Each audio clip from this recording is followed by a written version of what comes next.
welcome to our breastfeeding class with Dr. Eliza Hannam. Eliza is a Sydney-based GP and IBCLC and an NDC accredited practitioner. A lot of acronyms going on there. Yeah, that's what we do in medicine, I think, acronyms. So Eliza and I have run a Breastfeeding for Doulas workshop together and worked together and collaborated in the past. And I really wanted to get her into the course to talk about what you can expect from breastfeeding, how it kind of works, because understanding the biomechanics of it all is actually very useful, how you can optimize your supply, your latch, your positioning, things that can make a big difference, and also some common issues and how to kind of troubleshoot them. Before we get into it though, we should just say a few disclaimers, because this is obviously general advice and not individualized care. Yeah, so I'll just say a lot of the advice that I'll be discussing sort of would apply for term babies of like typical birth weight. And so if you have a baby who's preterm or low birth weight or has another medical condition that might affect their feeding or growth, then it's important, of course, to get individualized advice. Yeah. Okay, so with that said, let's get into it. Does your baby have a name? No. Oh, I feel like it needs a name. It's a very beautiful baby. So Eliza, let's just start by talking about how is breast milk made and how does that process all happen? So most people know early breast milk or colostrum is made from late pregnancy, typically in the second half of pregnancy, and sort of will increase towards the end of pregnancy. And that is the earliest form of breast milk. And then after the baby's born, what's really an essential step in milk production is the placenta going. So the placenta makes hormones that inhibit milk production, and so when that inhibition is gone, more colostrum comes. And that's important just to note, because if we have concerns about retained placenta, then that can affect that early establishing supply, and is always something we have in mind. And after that, typically the colostrum levels will increase in the first 48 hours or so after birth, and then dip. And that is probably what then leads into that, we'll probably talk about it, night 2 feeding frenzy, where your baby will suck. And that is thought to then sort of help with that transition from colostrum to mature breast milk. And after mature breast milk has come in, which is kind of day 2 to 5, and a few things can affect that, then milk production is driven by frequent and effective removal of milk from the breasts. So I can't help but do this without my hands, but basically your body has physical receptors that feel the milk being removed and hormonal receptors that feel the milk hormones being kind of dropping. And then in response to that, the brain makes prolactin, which then tells the breast to make more milk. And so it's really important to know that it needs to be frequent to start with, so probably 3 hourly or more often, so that your body can have that frequent stimulation of prolactin in particular, and effective removal. And we'll talk about how we can help the baby to effectively remove milk from the breasts.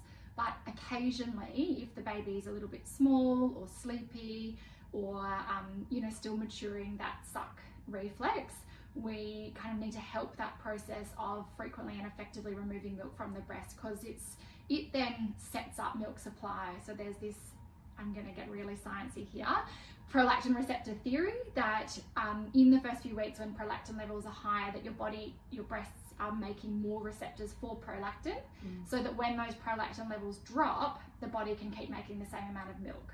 And so that really needs to be that frequent, effective stimulation of the breast in that critical first few weeks when supply is being established. So if you have someone who's saying stretch out feeds to 4 hourly, just ignore that, because that is very bad old-fashioned advice. I remember pulling out my dad showed me his from an Austrian hospital, and like he translated all the advice that was being given, and it was 4 hourly feeds. I know my newborn was on me hourly, and she'd feed for like 45 minutes, get off for maybe 45, and then be back on again. I can't even imagine. Yeah, so it is. It's really important not to space feed. So more often than 3 hourly can also be totally appropriate. But also it means if you do have a sleepy baby, I'm not generally a fan of waking baby for feeds, but there potentially is an argument just in those first couple of weeks when supply is being established to really make sure that that breast is being stimulated and that baby's being fed every couple of hours if they're not kind of waking and doing it themselves. So would you wake baby like on the 3 hour sort of mark? Would that be? Yeah, I think that's reasonable, especially in the day. I think, again, disclaimer, for a term sort of healthy growing baby, there is typically no need to wake them overnight or going well, but during the day, I think it's reasonable, 3.5 hours to be waking the baby just to start with. Anytime you can, of course, follow your baby's cue, and if it's more often than that, great, fine. But I think that's a reasonable thing to do. Okay, great. Let's talk a little bit about the biomechanics of milk transfer and how that actually works in terms of how the baby's latching on to the breast, how you're holding the baby and your positioning, because I know from my experience that is like the key to all things. Basically almost all breastfeeding Pretty much, problems. Yes, exactly. So what we're talking about is setting up the latch and positioning to optimise that milk transfer and to minimise nipple damage as well. So it's key for both of those things. So again, can't do this without my hands. But the idea is that the baby will latch on to the nipple initially a lot of the time. Some babies are big enough and strong enough to come straight on like this, but most will latch more superficially and within the first suck or two bring in more areola and breast tissue. And then they make a vacuum seal, I'll get you closer, with the nipple right in the middle. And it's the baby's jaw moving up and down like this that changes the pressure gradient that makes the milk flow. So for any science nerds like me out there, it's all about liquids flowing from a higher to a lower pressure gradient. So when the jaw drops, the pressure drops and the milk flows. It's like very mechanical, biomechanical. And so actually everything we're doing with the latch and positioning support is to try and optimise that great vacuum seal, having the nipple right in the centre so it's not being pulled or moved, and so that the whole breast can be drained. And so a couple of things to keep in mind are the position of the baby's chin and jaw. What I mean by that is if your baby's, I hate how I look when I describe this bit, but if your baby's chin is tucked in to their chest, it's really essentially impossible for them to drop and lift their jaw. And if there's a nice space, like when we drink a glass of water, that makes it much easier for the baby to drop and lift and drop and lift. Right, so like imagine in that sort of, this kind of position, you want to see a space between the baby's chin and chest there, like this. And the other thing is just to check that the spine is nice and straight so that you can see a straight line from the top of the baby's head right to their bottom. And that's because, again, if you're sitting like one way and your head is turned another, it's really difficult to drop and lift the jaw. And when it's all in one line and that head slightly tipped back, it's much, much easier. Same for the baby. And so if your baby is rolled out and their head is turned in towards you, that's that same kind of action. So instead you really want to roll the baby in and be quite lean back yourself so that you've got that really straight spine. And actually when they're tiny, often tucked right around the opposite breast, like this. And then when you look down, if you can see that the baby's chin is tucked in down to their chest, it can be helpful just to give a little bit of support between the shoulder blades to lift that chin up a little bit so that there's a nice open space, and when you look down you can see like a triangle between the chin and the chest. Yeah. And we're not holding the back of the head, are we? No, definitely not. So exactly. So anything behind the back of the baby's head is going to tuck that chin in. Yep. So really supporting with your arm, opposite arm behind the side of the head here. And you can use this hand to support kind of the base of the neck and the shoulder blades. But even when you're bringing the baby to the breast, we're not putting pressure behind the head. Yeah. Basically at any point in the feed. Yeah. And I always want to see when someone is breastfeeding or chest feed, like they're supported, right? Yeah. Because we want to make sure that you're comfortable. Absolutely. It can take 45 minutes to start with. It can be normal. So really leaned back, ideally a footstool supporting your feet. Yeah. And rather than, I don't love feeding pillows that might roll the baby up or lift the baby up, having pillows like under your elbows on either side just to really support that comfortable feeding position and to keep the baby with that nice straight line and with that extended neck so that you're really comfortable and supported in doing that. Yeah. Tell me about the cheeks, because that was something that I didn't actually know about until recently. Yep. So I guess looking at where the baby's cheeks are touching the breast can kind of tell us whether that latch is nice and symmetrical. So saying if we're keeping in mind that the way the baby feeds is by creating that vacuum or that suction, if your baby is not symmetrically latched, say looking up towards you, and from the side, I don't know how to show this properly, it's tricky to see, but you've got kind of one cheek touching more than the other, it can pull that nipple, and so that can cause nipple trauma, but also can mean that part of the breast isn't being drained properly. Whereas if the baby is really symmetrically latched with the nipple right in the middle, from the side you'll see that both cheeks are touching the same, so not one way or another, but really straight in with both cheeks touching. And they're quite smushed in, aren't they? Quite smushed in, so I guess there's still sometimes this emphasis on what the baby's lips look like when they're latched. Special K. It really does not matter. It's all about the vacuum seal. So some babies will have a good vacuum seal with their lips tucked in, some will have it with it flanged out, but yeah, with a great vacuum you often can't see the lips at all, and you're just looking to see that those cheeks are touching symmetrically. And if you can use those same kind of 3 tick boxes, so the symmetrically buried cheeks, the straight spine, and the nice extended neck in whatever positioning. So for a lot of little tiny newborns, this kind of positioning is typically most sort of helpful while they're still getting bigger and that jaw is growing. But you can use the laid back positioning to tick those same boxes. So from they're sort of more diagonally across your body, but you've still got this straight spine. You're supporting the head from the side here.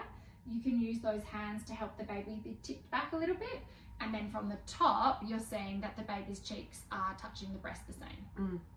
Now, what happens if baby's on and it's feeling a bit pinchy? Yeah, a bit ouchy? Great question. Yes. So, contrary again to some advice that's given, generally speaking, if you can keep the baby on, that would be better than going off and on and off and on, because that can traumatize the nipple, it can annoy the baby. And so we talk about micro movements. So a lot of this theory, I should say, is based on Dr. Pamela Douglas's model of breastfeeding, gestalt breastfeeding.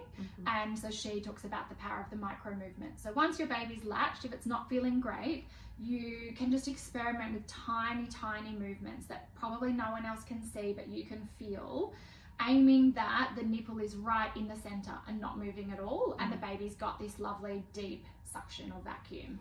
And so it might be experimenting with moving the baby a tiny bit back or forth this way, depending on where the nipple is sitting.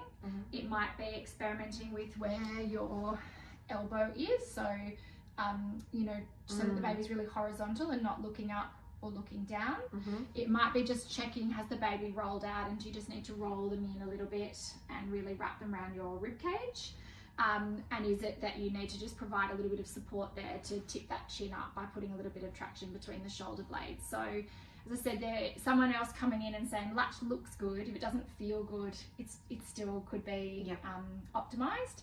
And so it's just little, like a couple of centimeters or inch at a time, experimenting movements, aiming for it to be really completely comfortable. So given that the baby will often latch onto the nipple, it's not uncommon to have some sort of discomfort right on latching, especially if the nipples are a bit sore. But beyond that first cycle or two, when the baby's really brought that areola and breast tissue into their mouth, it should not be painful or uncomfortable, and we shouldn't be experiencing pinching, pulling, tugging, because that is the nipple being moved in that vacuum, and that's what can lead to nipple trauma, but also, affect the milk transfer. Okay. Let's talk about when the milk first comes in. I guess that we're going to get into that a little bit more about what to expect, but when the milk comes in and breasts are engorged, it can be quite tricky for the baby to actually get on. Yeah. So when the milk comes in, what's happening at that stage is not just milk coming into the milk glands, but also with it comes some extra fluid. It's like swelling or edema of the breasts. And anyone who has experienced that will kind of know they feel big and full and hard and can be almost dimpled, and that's fluid in around the glands and under the skin. And so what it can mean is when you might have had some height to the nipple before the milk coming in, when that swelling happens, it can flatten out the nipple and make it harder for the baby to latch on. And also so the breasts, in those first few days when the milk's coming, can be quite hard and really difficult for the baby to bring that areola and breast tissue in. So it can be helpful just to hand express literally behind the areola to soften that area. And if it's very swollen, we talk about reverse pressure softening, which is just some gentle pressure away from the nipple to remove some of that fluid under the skin, and doing that just before latching the baby. And then also sometimes I don't suggest a big breast sandwich and moving the breast to the baby, but rather bringing the baby to the breast. But sometimes just pinching or shaping the nipple slightly like this can just help the baby to come on, and then once they're on, you can look at moving that arm again. Yeah, okay, all right, great. And obviously the other kind of general strategies that can help during that engorgement is cooling, feeding on demand. Really good evidence that you will get faster resolution of engorgement with frequent effective feeding on demand. So what I mean by that is not pumping in addition to the baby's needs unless you're needing to kind of on medical advice. And then, you know, for very severe symptoms, a couple of doses of anti-inflammatories can be helpful, but obviously following individualised medical advice for that. Yeah. So when you say cooling, like ice packs or exactly. Cool face washes? I mean, you can get cool face Cabbage washes. leaves? Cabbage leaves. I mean, the only thing is they're probably not as hygienic. I guess making sure that they're really well washed. There's all sorts of products these days, you know, breast-shaped, cooler ice pack kind of things. Yes. And I just used the good old-fashioned, like, soaked a disposable nappy in water and chucked it in the freezer because it just fits really nicely around those swollen breasts. Yeah, it's amazing how, like, mine was so hot. Exactly. Yeah, having that cooling is really lovely. Let's talk about some other factors that can help optimise supply. Skin to skin is probably the biggest first one, isn't it? Exactly. So, you know, whatever the mode of birth, whether you have a cesarean or a vaginal birth, you know, ideally that you've kind of all going well, and assuming that the baby comes out fit and healthy and there's no concerns, you should be able to have immediate skin to skin kind of regardless of the mode of birth. And there has been a real move towards maternal assisted cesareans, which is beautiful, and often you can bring them straight up onto your chest. And that's something that people should talk to their care provider about. Not everyone is keen on the maternal assisted side of things, but even if they don't want to do that, you should still be able to have the baby on your chest in theatre, again, assuming the baby is fine when they come out.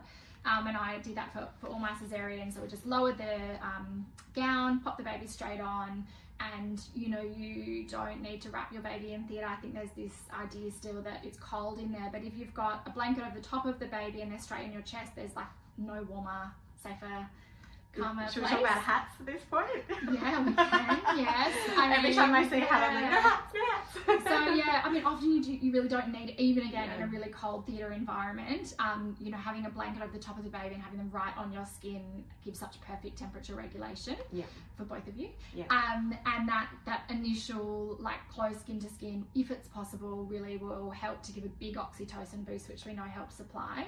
I would say that there are times when, for whatever reason, a mum and baby have to be, or a parent and baby have to be separated at birth, and that's, like, of course, not ideal and really traumatic for some. And it doesn't mean all hope is lost with feeding. It's just one of many things that we know can help. And, you know, if you have to be separated, actually the other parent can sometimes do skin to skin with the baby. And then as soon as sort of parent and baby, or birth parent and baby, are back together, it's always good, kind of forever, for as long as you're feeding skin to skin is going to be helpful. And of course, you know, this is your area particularly, rest, hydration, nourishment, you know, boundaries, feeling safe, all of those things are going to help, and that might be something we've already talked about or we're going to address now. Yeah, we have talked about that, but I think it raises a really important point around that idea of skin to skin isn't just for the first 24 hours or 72 hours. You know, it's not just the golden hour. I think one of the, like, my mum has given me some real doozies of breastfeeding advice that it's just like kind of mind blowing how bad they are. But one thing she did say to me was, when she had me, she would just go to bed topless, take some food in, and just, like, if she was having any kind of, you know, issues or whatever, and she would just feed. And I think just that concept of just whether the baby is 6 weeks old, 6 months old, you know, getting into a bath with your baby, getting the baby. It doesn't always have to be in bed. It can be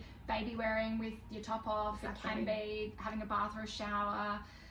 It's that oxytocin boost, and that helps with so many parts of the process, doesn't it, in postpartum? Yeah, okay, great. Oops, I've skipped a page.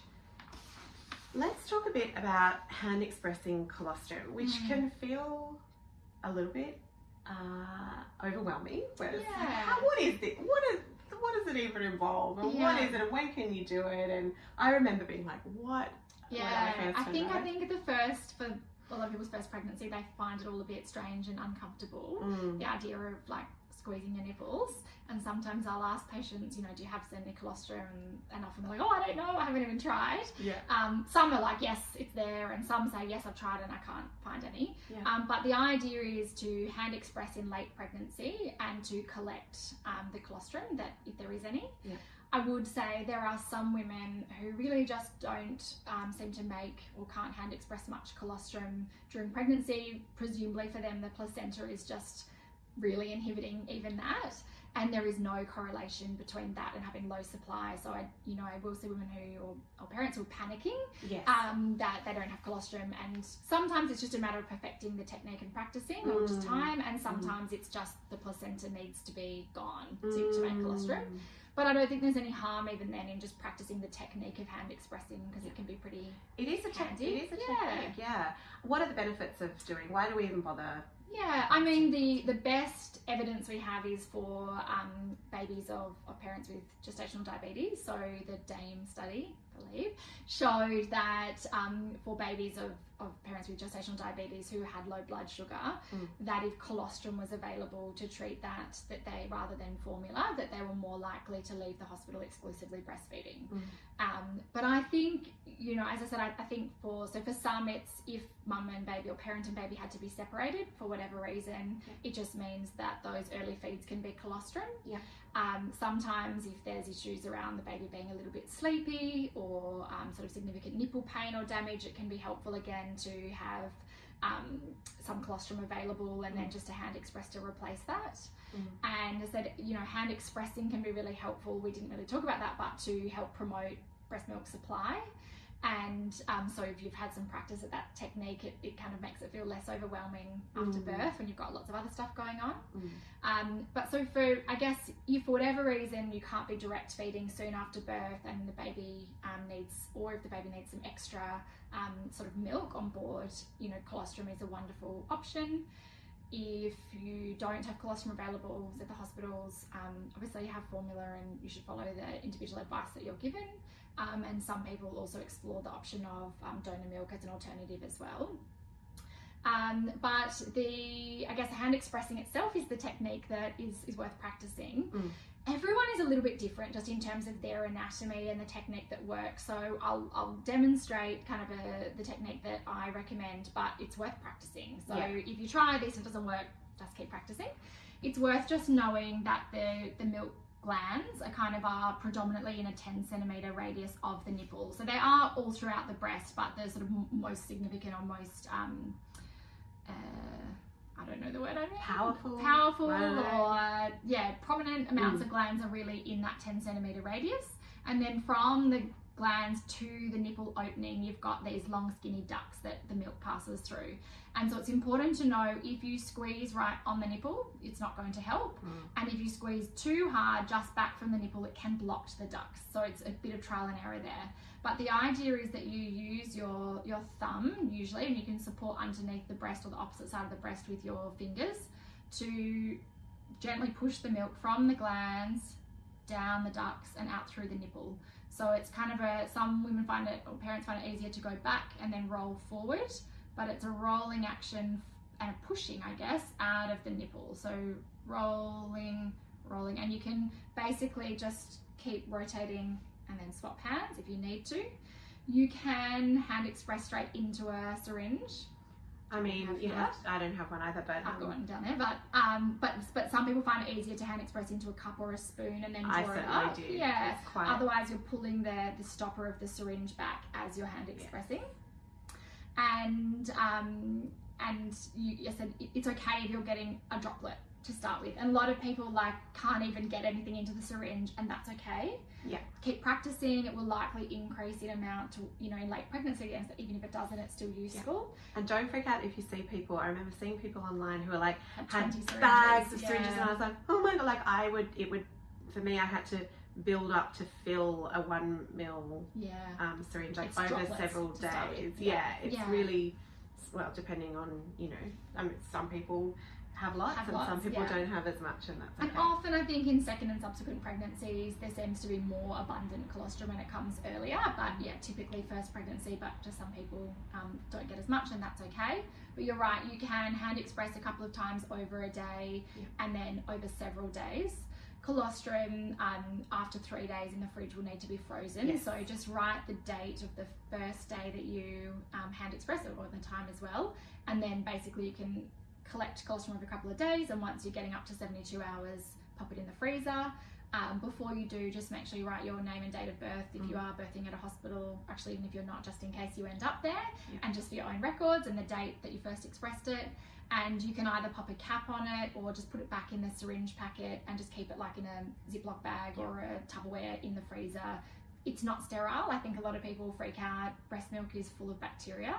It's one of the many benefits, but you know, obviously you don't want it sitting up next to your frozen mints or whatever, cat food, exactly. So in a Tupperware or a bag is perfect. I recently found my Ziploc bag from colostrum, you know, 3 years down the track. Is it still in the freezer? I used it. What do we do with it? I put it in some in the kids' bath. And I can't remember. I think that's where it went. Some people make jewellery, in the bath. I've heard people making soaps. Some people would keep it for years. Liquid gold, that stuff. All right, so let's get into what to expect when the baby is born, and what to expect from those early few kind of hours and days at home, in hospital and at home, because that can be a very full-on, steep learning curve, crazy time, roller coaster. Lots of tears for a lot. I guess to normalise that. I cried like a lot of the time in the first few days postpartum after each of my births. Everyone's different, but for me it was a very physical. I didn't cry, but I was very anxious. Doomy. Quite doomy. It is like it's pretty full on the first time in particular, when you know have had nothing to compare it to. So I guess like it's going to be a little bit different. Obviously, each baby's a bit different, and some babies are born and alert and looking for the breast and like, you know, ready to feed immediately. Lots of babies will be quite sleepy when they're born. Maybe they'll hopefully have a feed in that first hour or two after birth, and then might go back to sleep. So and both are normal. And I said, regardless, we sort of typically see on that night 2, as I said, really we know when the colostrum levels drop, probably to drive this behaviour, that babies want to suck and suck and suck and suck and suck, and it's probably to bring that milk in to help with that transition. And I think, I always say this, but I still think it's a shock when it happens the first time, but it is normal, and it is not a sign usually that the milk supply is not enough, or that the baby, you know, that there's a problem. I said, of course, there's going to be circumstances, for example, low blood sugars, where we need to be monitoring things closely and potentially intervening earlier. But I think it's important to know it serves a really important purpose. And usually after that, the milk will come in. So I guess it's ideal to try and optimise the latch and positioning for that night 2 as much as possible. And for some, that's even side-lying feeding, which we haven't talked about yet. After a cesarean, that's not always possible, but I actually was okay to feed in side-lying on night 2 after my cesarean most recently. And then, as I said, it can be variable. Some babies are then awake and alert, and they are waking up and they're demanding feeds kind of constantly or every couple of hours. Some are quite sleepy and might need even a bit of help being woken up for some of those early feeds. If you're finding that the baby's falling asleep at the breast and you've got some colostrum, you can always finger feed with a syringe the colostrum, but also you would then be hand expressing to replace it. It is normal, expected that a baby will lose weight in the first sort of 72 hours after birth. We sort of quote that up to 10% would be of their birth weight would be considered normal, but keeping in mind if the parent has had fluids during labour or during birth for a cesarean, that can sometimes affect that. Again, of course, like following the advice that you're given, but keeping in mind that can affect the percentage of weight loss if there's some extra fluids. And then sort of with that milk coming in and that, you know, sort of hopefully frequent effective feeds, we would expect the baby after that to start making some urine, you know, beyond just the very light nappies, and for those poos to transition from the meconium, the black sticky tarry poos, to sort of greenies, that transitional stool, and then yellow mustard pasty. But also keep in mind, like, baby poo can be very variable. Green, yellow, sometimes orange, a bit slimy, can be normal. If you're ever not sure, ask a health professional. But yeah, that's what we kind of expect, is that they will become a little bit more awake and alert after that transition, and get the transition of the wees and the poos. And then after they've initially lost weight, you know, we then are expecting to see the weight to be gradually increasing. Probably worth mentioning, sometimes the weights are checked so often that it can cause more angst than reassurance. You know, keeping in mind that we're sort of looking for 20 to 30 grams of weight gain a day on average, so that doesn't mean checking it every day. So, you know, if we're checking every day and one is pre-feed and one's post-feed, or one's pre-a-wee or post-a-wee, that can be a couple of days worth of growth that you've got there. So, you know, I think weighing every couple of days at most, or weekly, if everything is reassuring, will mean that the weight is more accurate, basically. Can we just go back to night 2 for a second? Yes. Because I go, no. I just want to talk about that, because I think that was something that I was so surprised about. I didn't know what was going on, and it really threw me. And I think as well, I didn't really optimize that period of, you know, after that kind of first feed and everything, where my baby did sleep. I could have probably prioritized resting more had I known what was coming. Which was, and I stupidly sent my husband home to be with the dogs. I was like, no, like, it's fine.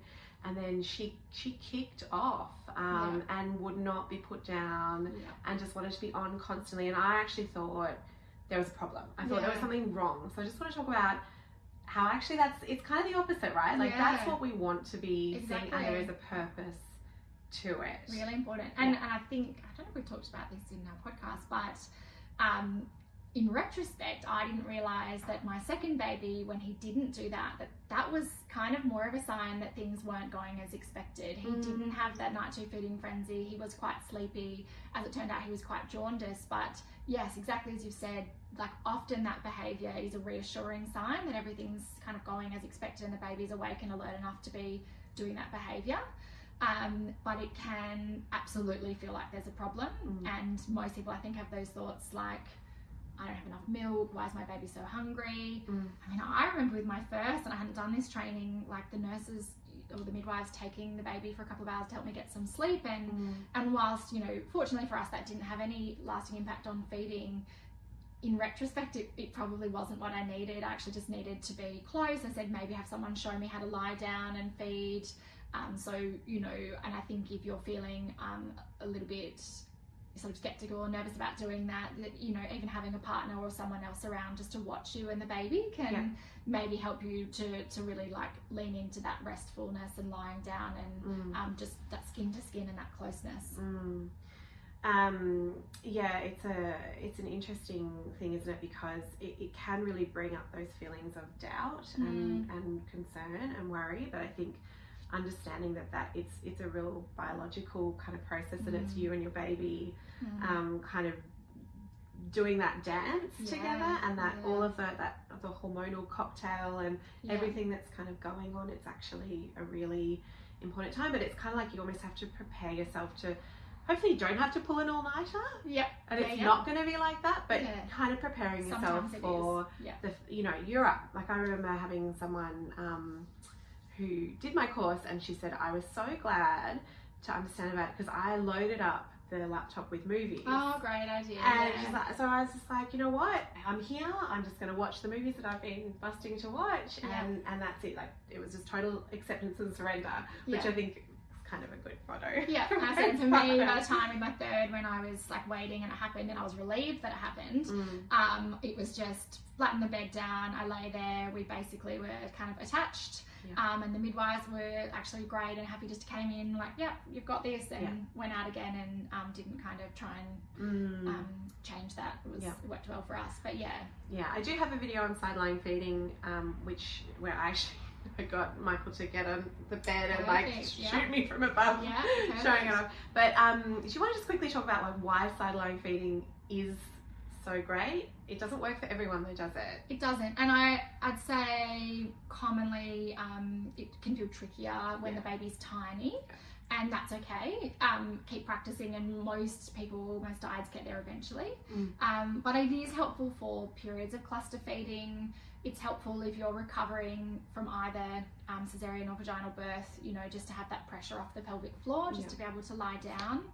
And it kind of really can promote rest, but also touch, and I think make you less likely to be watching the clock and timing the feeds, and just kind of relax into it.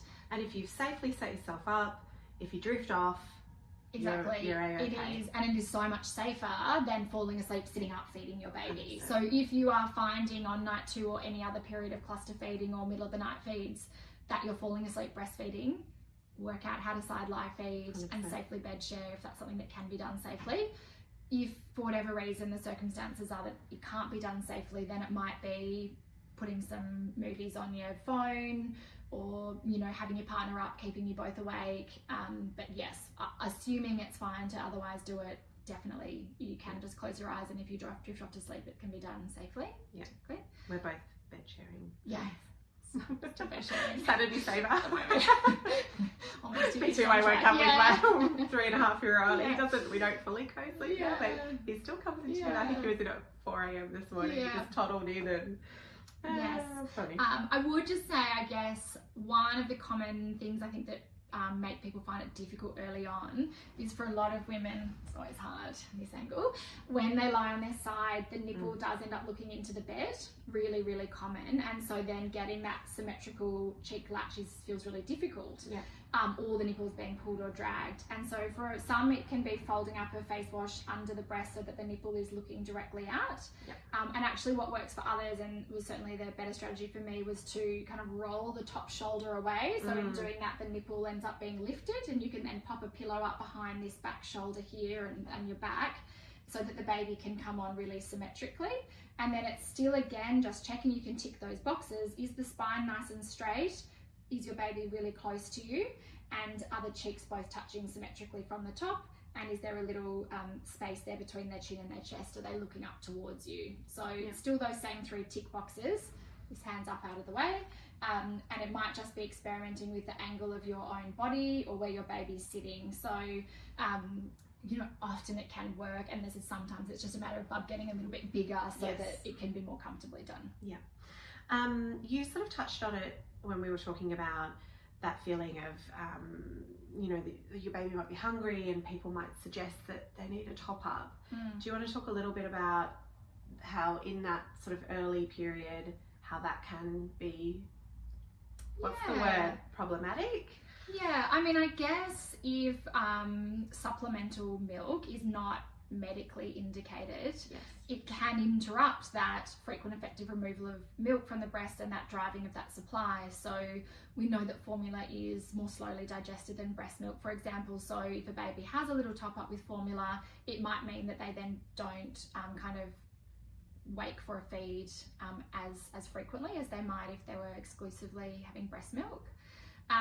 It also said it can then interrupt that kind of in tune supply demand situation. So there are absolutely times where there's concerns about baby's weight or blood sugar, or if the milk is slow to come in, or, to be honest, if it's our parents' preference because of whatever reason, then it can be done, and we can kind of often put some plans in place to still help optimize that milk supply coming in without it, and really that might look like expressing sort of frequently if you're not able to have effective direct feeds frequently.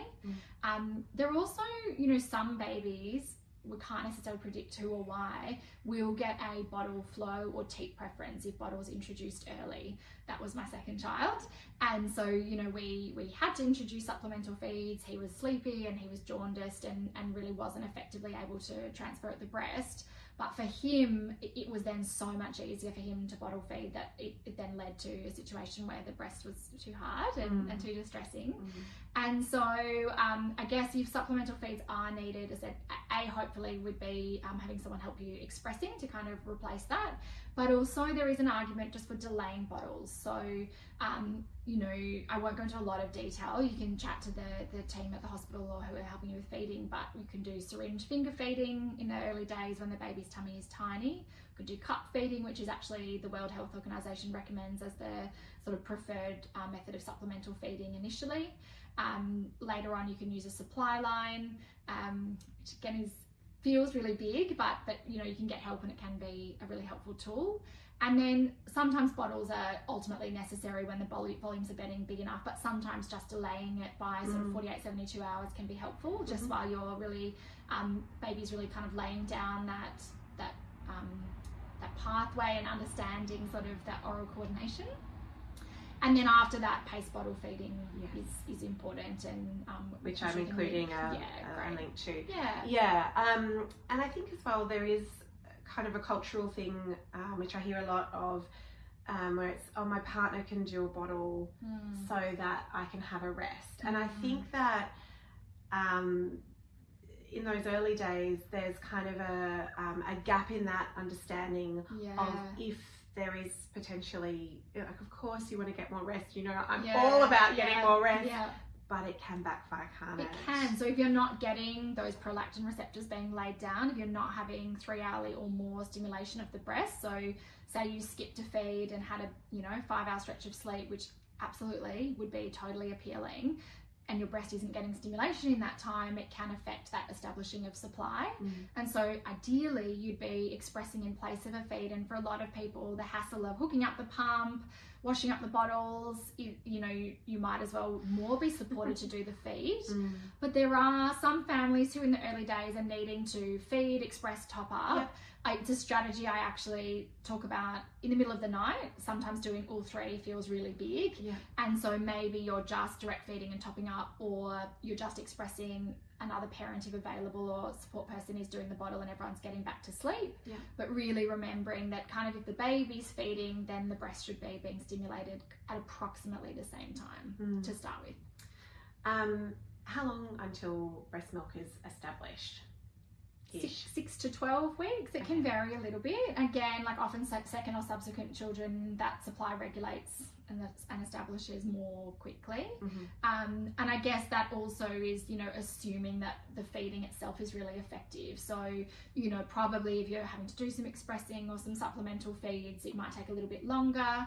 But, I kind of suggest for at least those first 6 to 12 weeks that we're trying to match up the feed supply demand as much as possible, and after that there's probably a little bit more flexibility, and for some families absolutely the other parent doing a bottle at some point works well for them.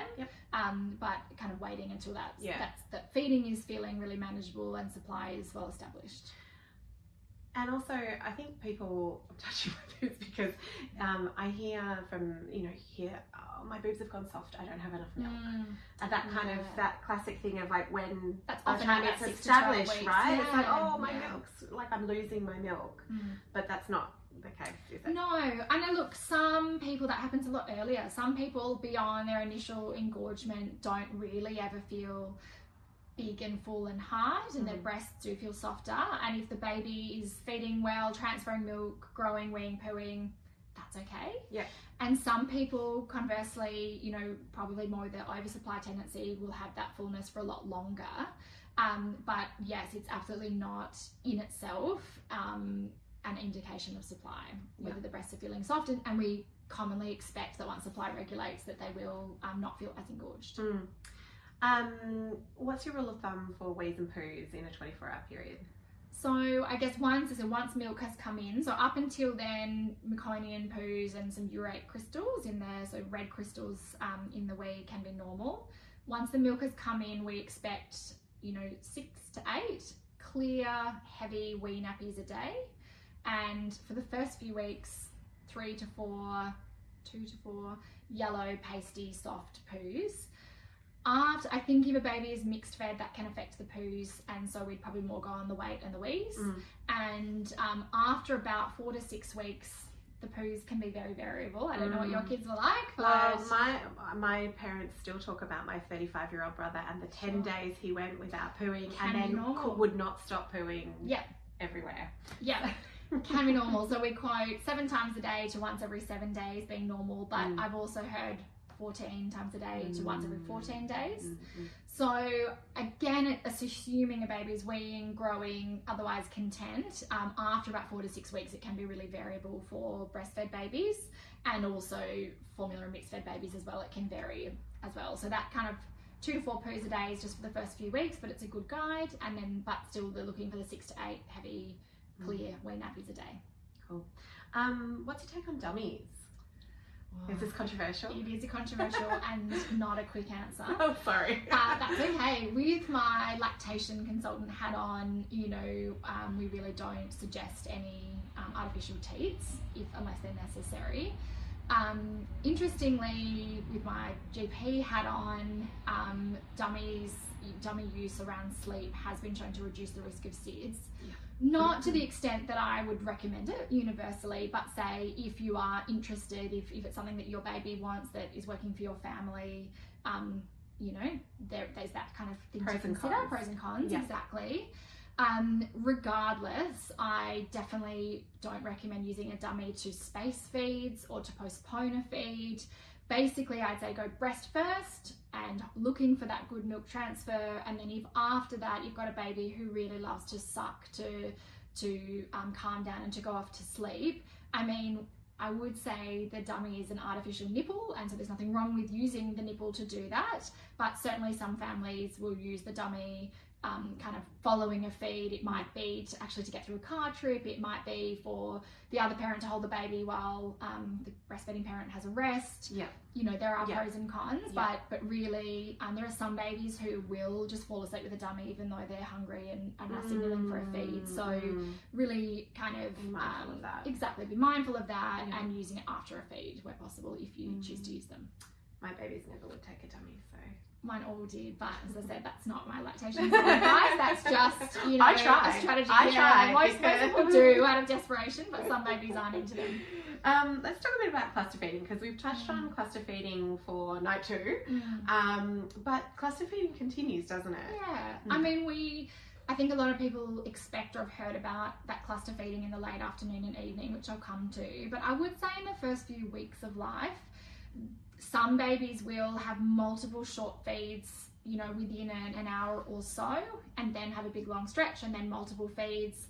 And I definitely remember days where it felt like my kind of baby in the first few weeks was feeding basically the whole time. And that can be normal. It can sometimes be a sign that the milk transfer could be optimized, but sometimes can be totally normal. After that, what we commonly see kind of starting at about 4 weeks, 3 or 4 weeks of age, is a period of cluster feeding in the late afternoon, evening, first part of the night, sort of somewhere between 4 and 10 p.m. would be typical, where a baby wants to feed, you know, at one end of the spectrum, maybe just once or twice more than you'd expect. At the other end of the spectrum, that was us, like constantly for 4 hours, basically, was my youngest. She'd be on the breast more or less continuously from 4 to 8 p.m. Was definitely one end of the spectrum. And when she wasn't feeding, was kind of screaming. This was my daughter, my oldest, who was, she'd be on the boob. I'd say from, it was always when the sun was going down and up until midnight. And Michael, I just have like that memory of him trying to give me a break, like taking her up and down the hallway. She just wanted to be on me.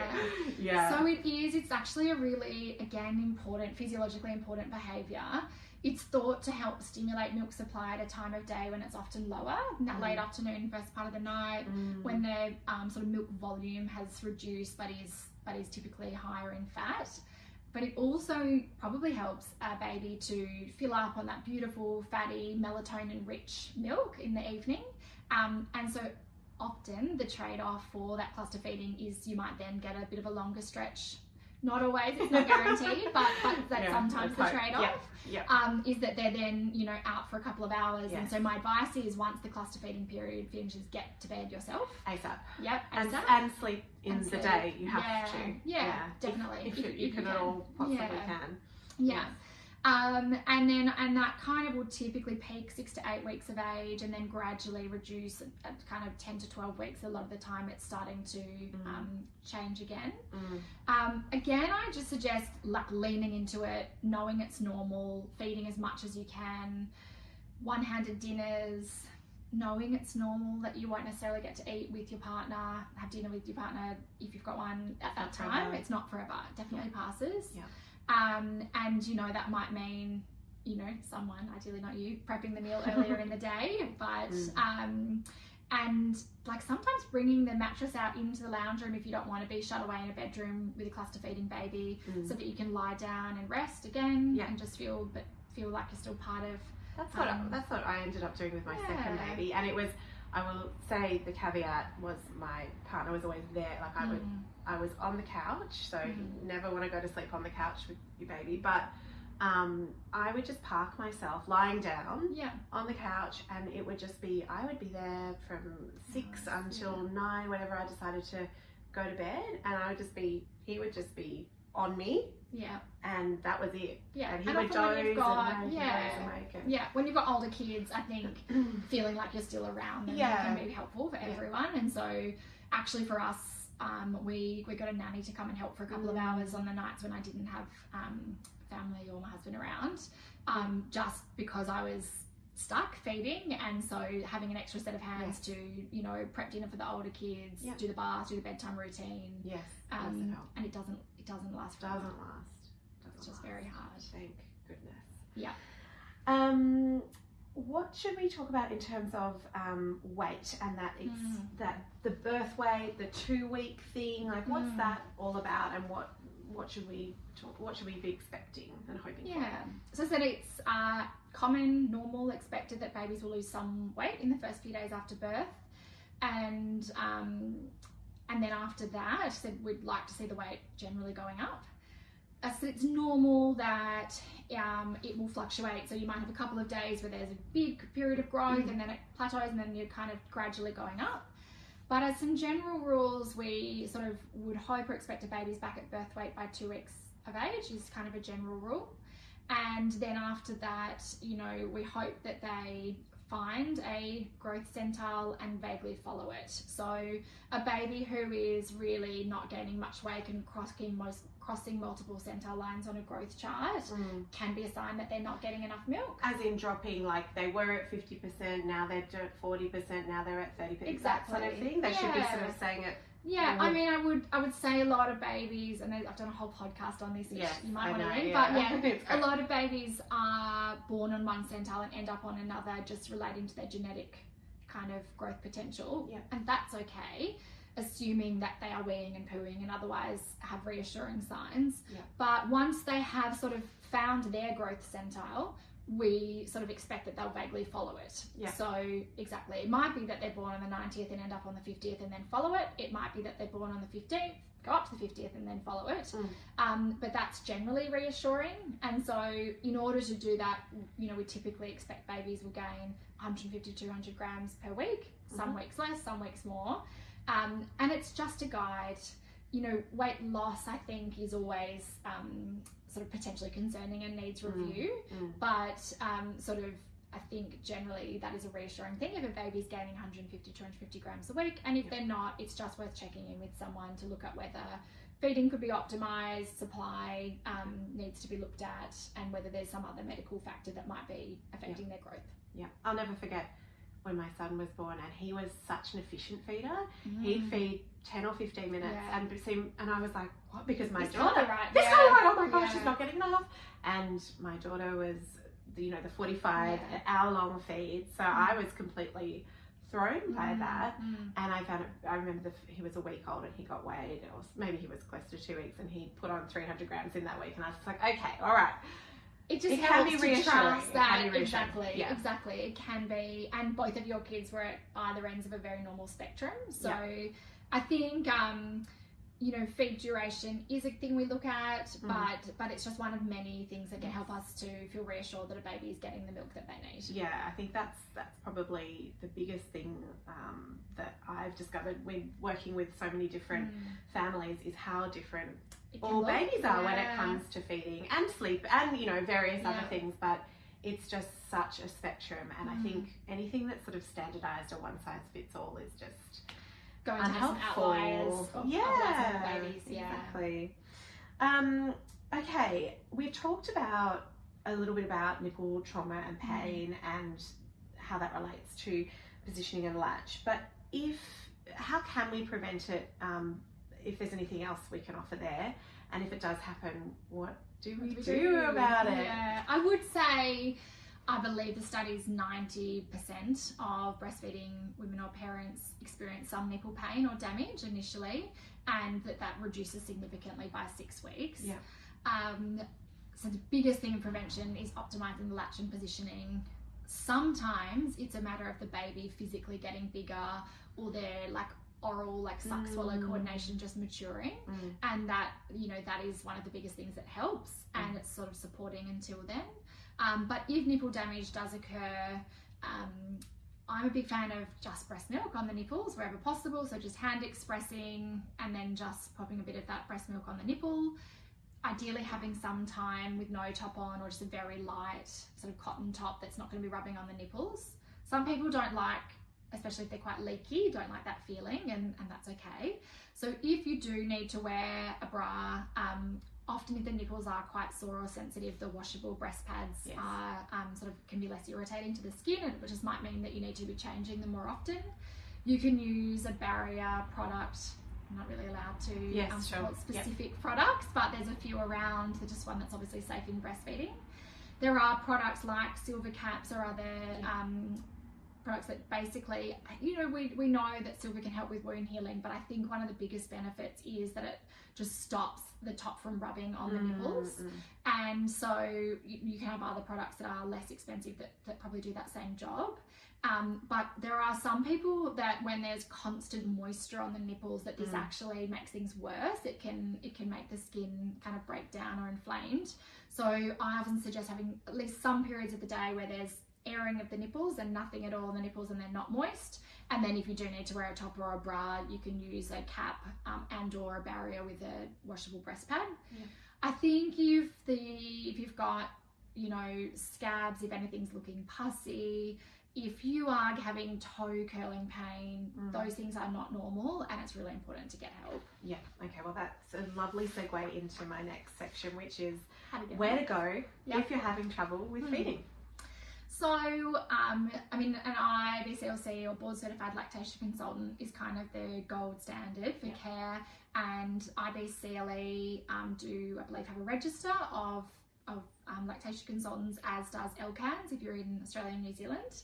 And so that would be ideal, but there are other doctors and health professionals who have sort of specialised and have further training in breastfeeding who don't necessarily have that qualification, and they can still be a good start point.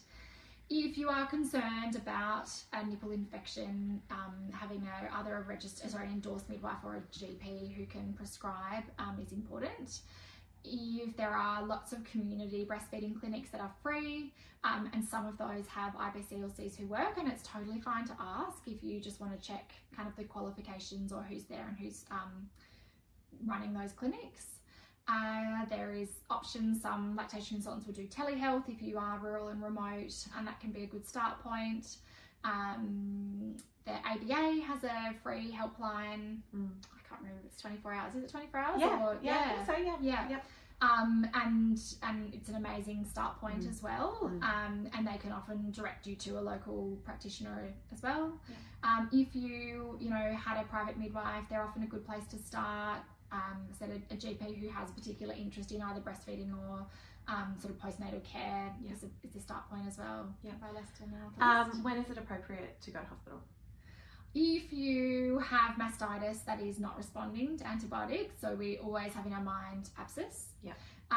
If you have a baby who's losing weight or very jaundiced and very sleepy, I think if you're ever wondering, should I be contacting the hospital, it is fine to contact the hospital, and they will tell you whether it's a good thing to come in or direct you to someone else. But they're kind of, there's parent factors. As I said, the biggest one would be fever, other infection, or concerns about an abscess. Baby factors are, as I said, kind of weight loss, jaundice, rash, that you're concerned about. Basically, if you're just really concerned, fever in a baby in the first 3 months is always abnormal.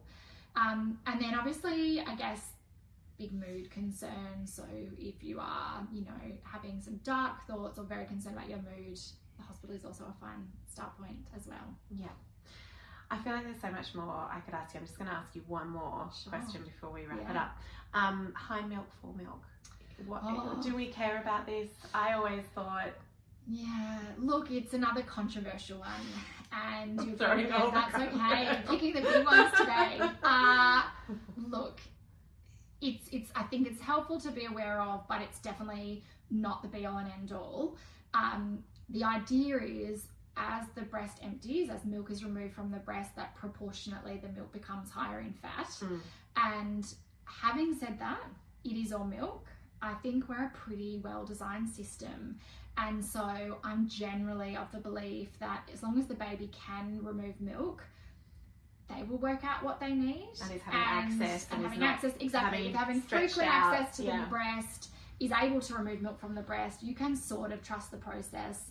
For most babies, it is appropriate to, feed ideally well on one side and then offer the other side. Like, that's a pretty good start point. There's some rare exceptions to that, but I think not worrying about full milk, high milk, just offering the breast frequently and flexibly and checking that the latch and positioning is optimized is probably a good start point. If in doubt, whip it out, offer the other side if you think that they still want it.